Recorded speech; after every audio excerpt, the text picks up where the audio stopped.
Hello, in this video I'm gonna show you how to turn on or off the webcam and how to use it on MSI Thin A15.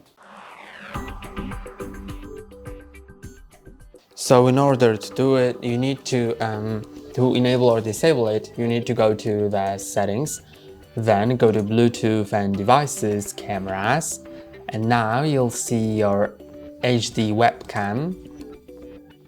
You'll see the preview from it here, and you can disable it.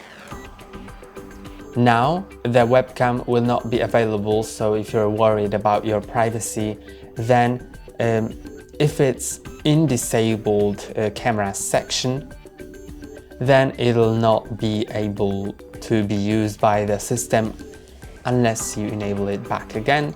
And as you can see, now it's back on.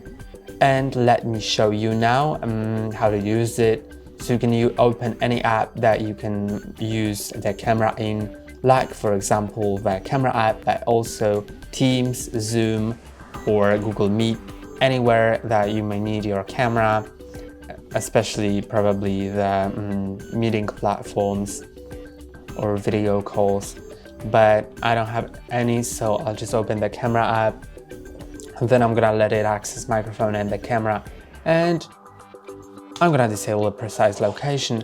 And as you can see here, it uses the camera, so you can start recording, you can take a picture or scan QR codes as well. And that's all for today. Don't forget to like and subscribe. See you next time.